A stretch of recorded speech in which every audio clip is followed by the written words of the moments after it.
Berikut kisah nyata yang menyentuh tentang seorang wanita yang dulu dikenal sebagai pelacur, namun wafat dalam keadaan husnul khotimah dengan senyum damai di wajahnya.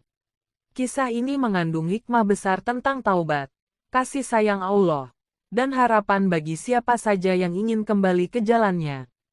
Assalamualaikum warahmatullahi wabarakatuh. Sobat Hikmah Kehidupan, semoga Allah kasih keberkahan, kesehatan dan rizki yang banyak, dijauhkan dari segala mara bahaya, amin. Jangan lupa like, subscribe dan komen solawat, semoga kita dikasih syafaat oleh baginda Nabi Muhammad SAW. Yuk kita dengarkan dan simak ceritanya sampai selesai. Namanya Sari. Di kampungnya, ia dikenal dengan banyak sebutan, semuanya menyakitkan. Perusak rumah tangga, pelacur, wanita malam. Tak ada yang memanggilnya dengan nama lembut. Tak ada yang memandangnya sebagai manusia penuh luka. Malam-malamnya penuh cahaya lampu kelam dan tawa palsu. Hatinya hampa. Meski wajahnya selalu terlihat tersenyum. Ia menjual tubuhnya.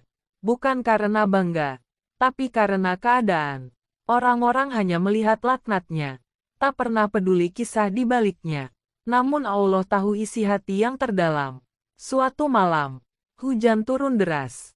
Sari duduk sendirian di kamar sempitnya. TV menyala tanpa suara.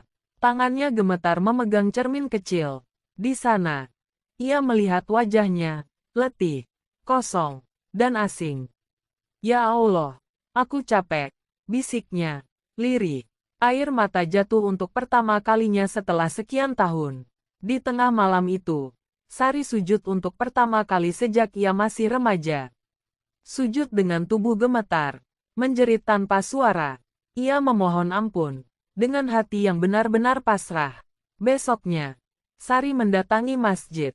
Jilbab lusuh menutupi rambutnya. Orang-orang memandang sinis, tapi ia tak peduli. Ia duduk di pojok, mendengar ceramah. Air matanya tak berhenti. Hari-hari berikutnya, ia berubah. Ia tinggalkan dunia malam. Ia mulai berdagang kecil-kecilan, ikut pengajian, membantu anak yatim dengan sisa uang simpanan.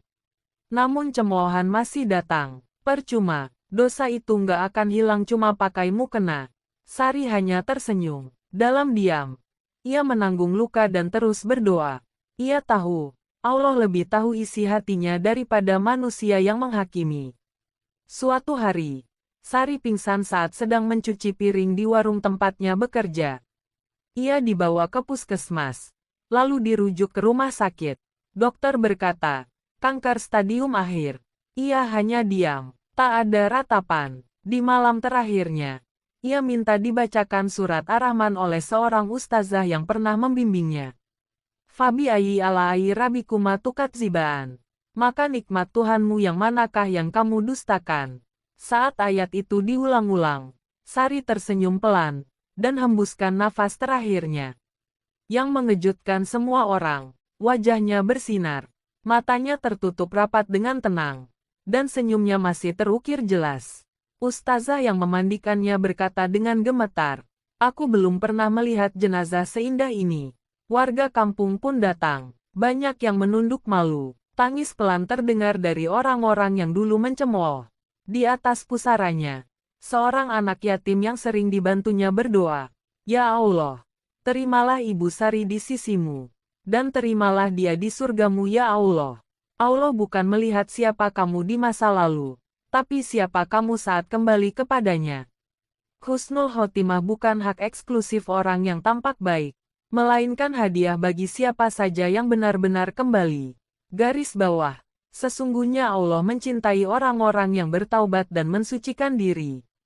Garis bawah. Surat Al-Baqarah ayat 222.